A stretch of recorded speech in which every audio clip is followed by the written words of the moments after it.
There are many well-known fighting game franchises in the video game industry. When people think of fighting games, they think games like Street Fighter, Mortal Kombat, Tekken, and even Super Smash Bros., for those that consider it a fighting game.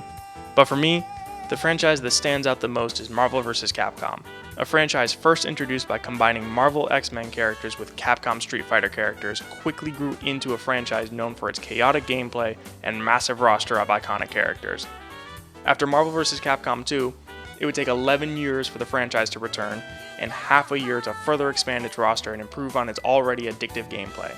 After Ultimate Marvel 3 was released, the game soon lost developer support after Marvel cut its license with Capcom developers, and Marvel was butting heads over the X-Men characters with Fox. This caused possible balance changes to be non-existent, and all other Marvel vs. Capcom titles were removed from the online marketplaces. Needless to say, the franchise was considered dead by many, with no chance of returning.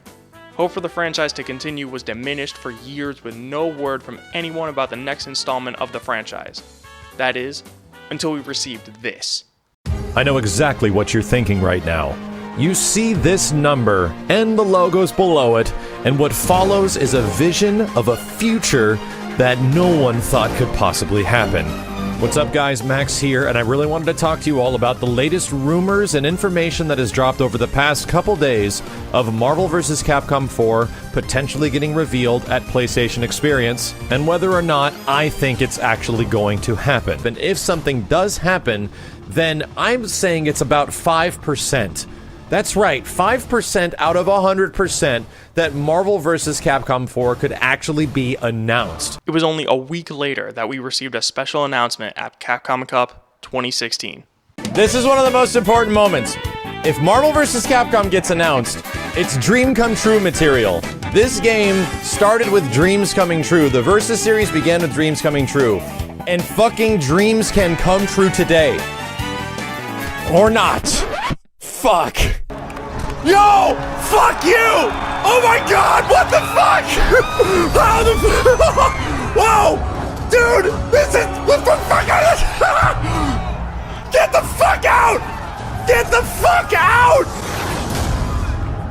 The first fucking game! Oh my god! Ah! Ah! Oh my god! Ah! Oh, Infinite! Yo! Get on the store. Download it digitally tonight.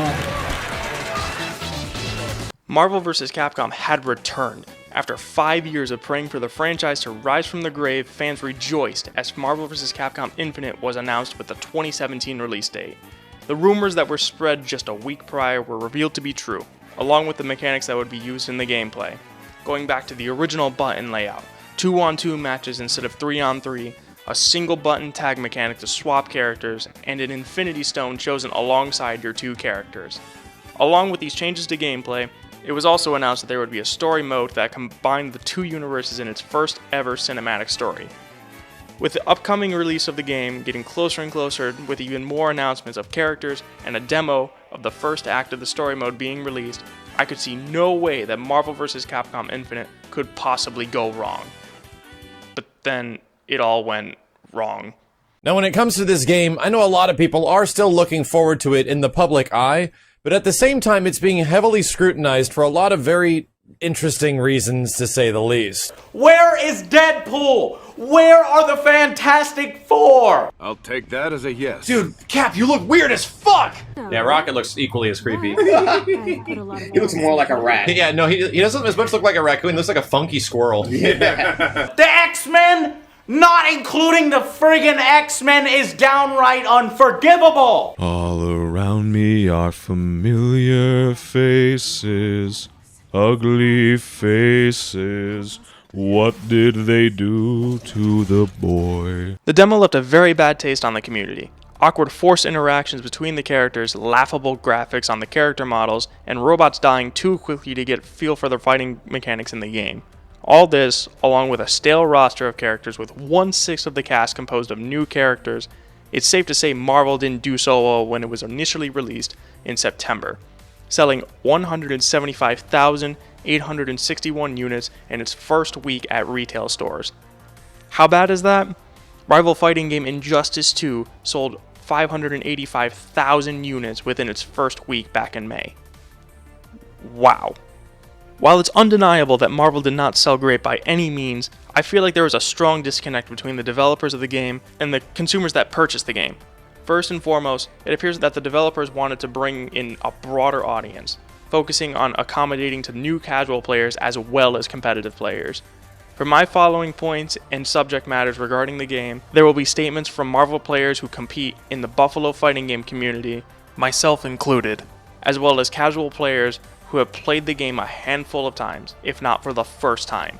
First, let's see how these newcomers react to their first exposure into the gameplay of Marvel vs. Capcom Infinite. Definitely a lame character design.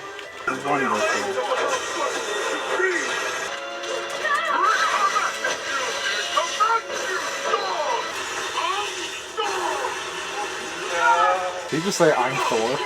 Yeah. Just make sure you don't forget him. Decided to touch my boot, I took damage. Why aren't you getting fucking body bags? Well, I literally can't respond. Before I even can get up, I'm already taking more damage. And this, folks, is how you waste. $150 was it, AJ? 200. You're lying. You're fucking lying. This was $200. The $200 version being referenced is the collector's edition of the game, which included the deluxe edition of Marvel Infinite, 4 statues, and a box containing the 6 Infinity Stones, or the Infinity Easter eggs, as they have been dubbed by numerous disappointed customers. These are kind of cool, actually. Now worth $200 fucking dollars, but I guess that is how much statues cost, isn't it? That looks like it cost a solid 5 cents to produce. It's very clear that it takes a lot to learn this game and to become a good player, but what makes it worth the effort? What makes Marvel stand out from other fighting games past and present? What's the niche that makes it so addictive for players to come back for more? The craziness of it. There's a lot of energy going on. There's a lot of flash that you can see both visually from both the players and also the characters themselves. And all that together, it kind of like has this draw to it that makes people, even if you don't know what's going on, you're still excited. You still feel that energy flowing into you. And that's what I enjoy. Let's say like the emphasis on combos maybe. The characters are different. Marvel's value lies in its fast-paced gameplay, and also, obviously, the concept of clashing popular Marvel characters with popular Capcom characters. I really enjoy the speed of the game and how it transfers into your playstyle. Well, first of all, recognizable characters. I mean, like, that's what appeals to people to games like Marvel and Smash Bros. Just like all those characters you recognize, like in one setting. It's kind of like a giant, like everyone can recognize characters, which like lets you easily like, pick up characters you want to play. And also, it just, like I said, it's really flashy. Like you feel cool doing stuff. To further differentiate from previous entries, one brand new mechanic that has been included in the crazy gameplay of Marvel vs. Capcom Infinite is the active switch, or the tag mechanic, as it has been dubbed by players. So the tag mechanic lets you, when you're doing a move, tag in the next person. Kind of like tag team wrestling. That's probably the best like example.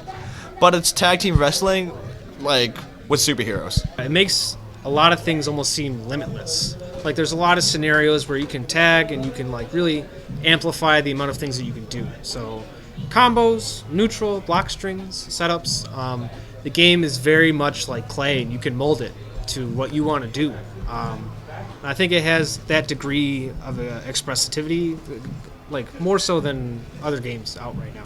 So there's like it almost feels infinite, you know, right? Haha, but like infinite possibilities in what you're able to do in game. While many players, both casual and tournament alike, enjoyed the tag mechanic, there have been some minor controversies within the mechanics in game, and the idea of seemingly tagging your character at any moment can be frustrating for your opponent to deal with what seems like endless pressure and unsafe tactics suddenly giving you an advantage with the press of a button. I think tag is fine, but I also think it's just too loose. I think that it's just like, do it. Just do it. Like there's not enough downsides, barely any repercussions. Just throw it out and do it as much as you can. And I think that is a problem. I think there needs to be some type of like mental engagement from when you do something to have it really matter, you know? It makes everything extremely safe, and kind of one thing I like about fighting games a lot is, for example, like chess. Like every decision you like make, like you need a lot of thought because there can be consequences to every decision you make. And the tag mechanic, the way it is now, kind of removes some of those consequences that you can face. The tag system makes it really unique and interesting and fun, but at the same time, it's almost like the crux of the negativity of the game, because it's the sole defining characteristic. And once you lose that mechanic, right? So once you lose one character and your team of 2 characters becomes 1 character, the game almost becomes monumentally harder. It's not like in 3 where like if you lost 2 characters and you had X Factor was your comeback mechanic. You know, it was a resource that you used that could kill people swiftly and like, you know, close the gap. Here you don't like have anything to really close the gap. You have a stone, right? But the stones aren't powerful enough to like replace the tag mechanic that you lose by losing your character. That's why Soul Stone's so good, because it allows you to gain back not really the character, but your ability to switch in and out. And the ability to switch in and out is what's more important than having 1 or 2 characters. With the topic of single button presses and easy to grasp mechanics, it seems as if this game was intentionally made to be easy for everyone to pick up and play. Easy combo and easy hyper combos were added to perform cool looking attacks and combos, with the single press of a button. From a series known for its complicated mechanics and intense reaction timing, this is a massive change in direction. But did it pay off? They tried to make it more accessible than other games, but honestly, it's hard because of how much thought process you need going into the game. There's a lot you have to look out for, so it's kind of overwhelming for a lot of people. So even though they like simplify the control scheme, it's really difficult to get into, in my opinion. Marvel as a series has never been something that's like really beginner friendly. This game is really no different. I might even say it's more difficult because of their easy combo system.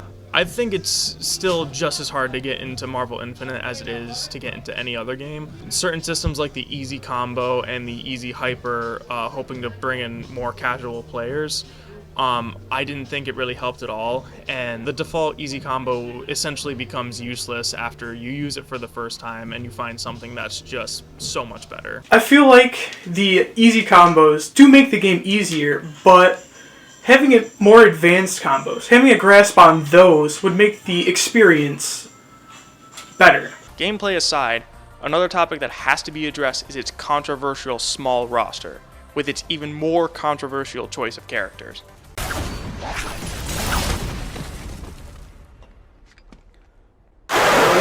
Big guy, they're just taking a nap. This guy.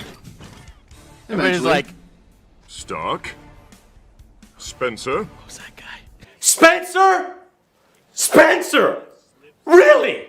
Bionic Commando. Who asked for Spencer? What makes it even more controversial is how developers were essentially avoiding the topic altogether, and their responses on the subject matter made the credibility of the game decrease drastically. If you were to actually think about it, these characters are just functions. They're just doing things. Magneto, case in point, is a favorite because he has an 8-way dash and he's really fast, right? No surprise to anyone, no one seems satisfied with this roster, especially at launch with only 30 characters compared to the 50 characters from the previous game, with more characters being announced down the line in future paid DLC. The roster is lacking, I think is fair to say. It just has who's popular and part of the mainstream or the MCU. I think they could expand it more and get a little more like a little more interesting, I guess. Most of the characters are returning characters when people want to see something new. Yeah, but from what it looks like, it's just a really small roster. Most notably, is the lack of X-Men characters that have really affected the game's credibility. Characters who founded this series and were once staples in this crossover series are gone, and the developers are trying to make sure we forget about them. A lot of fans wanted to see a character like X, so they brought him back. Then we also talked to Marvel very closely about their future roadmap and what's going to be happening. Your modern Marvel fan, maybe they don't even remember some of the X-Men characters, but they know some of the Guardians characters or Black Panther, you know what I mean? It's undeniable that this has affected the game's sales as well as its credibility in the franchise. Because they're like staples in the series. You don't have Wolverine or Magneto or Storm or Phoenix or Deadpool. So many fan favorites. It doesn't bother me because I always hated playing against the X-Men characters. I always thought they were the best characters in the game. But having them missing for a presentation aspect, I think, is very bad. Yeah, it does. I mean, I love Magneto. He's my favorite character to play. Wolverine, they're synonymous with the series. And the fact that they're not in it is a big deal. I mean, we're months into the game now, so people are like obviously much more accepting of what the game is. But it's kind of like a little bit of the soul of the game's not there, because they were such an integral part not only of the series but like of the fighting game culture. A lot of phrases and terms originated from like X-Men related characters within the games. It's not like it's something impossible. If they had it in the previous game, they can have them now, and especially if they're going to be charging more money. And I'm sure these characters will come back in DLC packs, but you'll be having to pay more for them, which is just kind of soiling the game.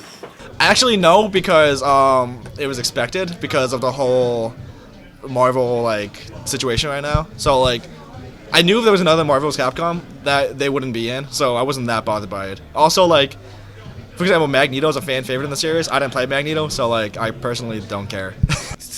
A lot of people played Marvel because Storm, Wolverine, Cyclops, Psylocke, whoever one you want to name from the X-Men, right? They're notable people. They bring attention to the game. But when you bring out Winter Soldier, who literally nobody knew about until the Captain America movie came out, it just kind of, even though you're replacing the character's function, right?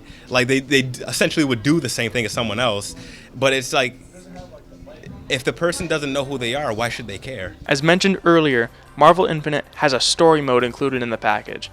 In this age of gaming, it's more common for fighting games to have a cinematic story experience to complement the fighting experience we're used to.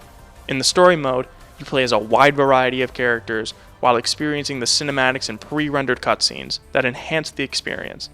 NetherRealm Studios, the developers behind Mortal Kombat and Injustice, are known for their amazing story experiences. It was at this time Marvel vs. Capcom decided to throw their hat into the ring and give us a cinematic experience for the first time. So how was the story mode? I think the story mode is a turn in a good direction. Like, I would play through it. It's a fun story. It has some like pretty like great moments, but like, if it wasn't Rotten Tomatoes, I'd give it like a 25%. I think it's short and a little lackluster. I don't know. It's fine, I guess. For a long time I didn't when I first got the game, but it's just one of those like, man, I should probably really do this and get this done. So I just like sat down one day after work and just like snapped through it super fast. Honestly, it was just like kind of quirky and goofy. Like I really didn't care for it. I just did it to get it done. I think the story mode was meant for kids. It's charming, it's funny at times, it does the job, and that's what I wanted from it, and that's what I got. So yeah. Would you play through it a second time? Absolutely not. I would not play through it a second time. Probably not, no, honestly. Unless there was like, if I had to unlock something by doing it, then I would have to. Do you unlock anything? Yeah, you get stages. As a consumer, you never know if you're going to enjoy something unless you go out and experience it yourself. It's easy to look at the presentation of this game, the story mode, the graphics, the roster, the sound design, everything, and be part of the bandwagon and trash on it. There are thousands of people out there that will not give this game a chance, even if they claim to love this franchise as much as I do, because there's something in here they don't like. So what do our veteran competitors, as well as our casual audience, have to say about these people that refuse to give Infinite a chance? It's a mistake. The game, there's no reason not to. Even if you play fighting games, even if you enjoy fighting games, even if you enjoy playing any one fighting game, you should play all of them. You don't know what you're going to enjoy. You don't know what really makes you tick as a player. I started out by playing Marvel 3, like the original Marvel 3, and I consider myself a competitive Guilty Gear player because I branched out to that. People who don't play Marvel historically, they like don't do it because like, man, this game's too crazy, like this game's broke, it's stupid, there's stupid stuff in it, like why should I even bother? But like, you could really just extrapolate that argument to any fighting game. Sure, I would think that Marvel is definitely the most unforgiving in those aspects. But at the same time, the reason that Marvel players love it so much and don't stop is because even through all of the stuff that like sucks and is really hard to deal with, like enacting and empowering yourself by doing that stuff to your opponent, or like just expressing yourself through actually playing the game is really fun. So I would say to the people that don't want to give it a shot, just like give it a shot. There's always something to learn from anything that you do, fighting games or not. You can learn something about yourself, about your playstyle, about what you like, what you don't like. Don't be closed-minded. You know, that's probably the worst thing you could be. A lot of people say this game like is bad and they never played it, so they just need to stop following the crowd. Because everyone who does play it likes it, and like we admit it's false, but it's really fun. And a lot of people just don't give it a chance because everyone else says it's bad, even though they haven't played it, and they're only saying it's bad because of the graphics. Like, to be honest, if the graphics are fixed, like it'll be like a whole different story, I think. They're smart. I don't blame you, but give it a try, I guess. It's a new experience. It depends on the reason they don't want to give it a chance. If they're trying to avoid it to tell Capcom that they need to get their stuff together and put more effort into it, then I think that's fair. Otherwise, if they're trying to like join the bandwagon and say it's a bad game without even giving it a try, I don't think that's very fair. I think that they should. To those people who aren't really giving it a chance, like, I really feel like you should at least try it.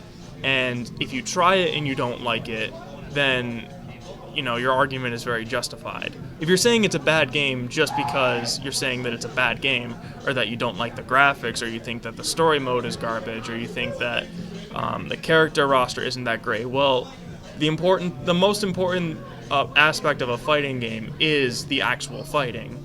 So if you don't give that a chance, you can't really make a judgment as a whole on it. Whether it be the roster, the story mode, or the graphics of the game, the one thing they won't experience is the addictive fighting that this franchise is known for delivering. Marvel vs. Capcom began as a fighting game for people to experience. Two companies coming together with our favorite heroes and characters and creating one of the greatest crossovers in history. With everything being addressed, with all the points being made, that begs the question, should it be recommended? I would recommend this game because it's something to do. It's something to hone and get fine skills with, and you will feel very accomplished when you get to high level play. I would present it to another person and they can make their judgment. I wouldn't recommend it, but I would say like this exists and it's worth a look at. To fans of the series, I guess I would recommend it. I would recommend they try it out. Otherwise, I can't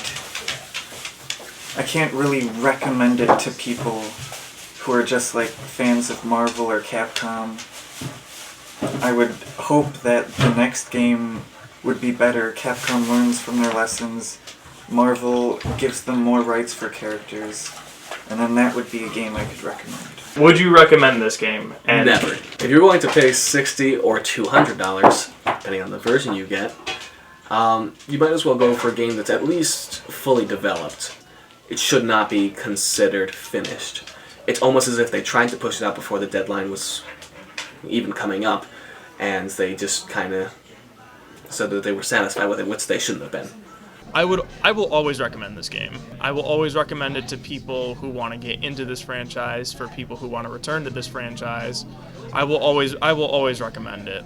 I will take it with a grain of salt though, and just know that the story mode experience is not going to be that great, and know that you might be a little disappointed in terms of the roster, the sounds, the way that things look, but I guarantee when you're playing the game, you're going to have fun. I would recommend it. The only reason I'm thinking like no is because although I do like the game a lot, Capcom, like I said, rushed the game. So like $60. I like the game a lot, but honestly, it's not worth $60. It was on Black Friday sale. We picked up $40. Goodbye. If it was more polished, $60 is fine, but $60 was too high of a price for a lot of people to buy it. I wouldn't recommend it to people who want to try out their first fighting game ever competitively. Like, if you're getting into the scene, like, and this is your first game ever, like, you just watched EVO once, you're like, man, I want to go to a tournament. Like, you could definitely try it, but you're just going to have to understand that the game is just, like, extremely unforgiving. I wouldn't recommend it to those people right off the bat. But if they stick with it, maybe after a week or two, I would. But I would gear it more towards, like, a little bit more than seasoned people, you know? Maybe people who've been in the scene a little bit longer, people who understand the extremities and the depths of the Marvel series as a whole. Who know what they're, like, essentially people who know what they're getting themselves into, you know?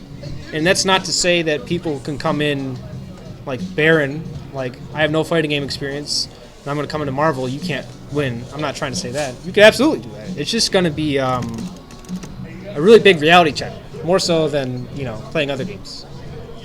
I recommend this game because just the energy that you'll feel from it, just the fact that it's easy to get into and you'll be able to have a lot of fun with it.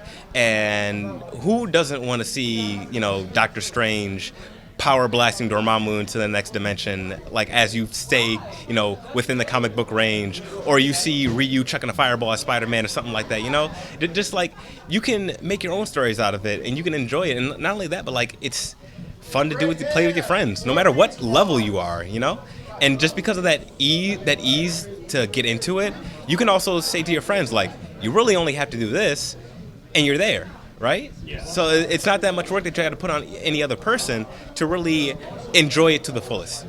The legacy of Marvel vs. Capcom is something near and dear to my heart. Marvel vs. Capcom Infinite isn't perfect, but no video game is. It has its faults, it has its strengths, but there's still something here for everyone to enjoy. Players should be encouraged to go out and try this game, and to also speak out against any issues that could be improved upon. Believe it or not, the developers want this game to succeed as much as we do, and if we speak out on the things we enjoy, as well as the things we don't enjoy, they will treat this franchise with great love and care. For future updates to Marvel Infinite, all the way into the next iteration of this amazing franchise.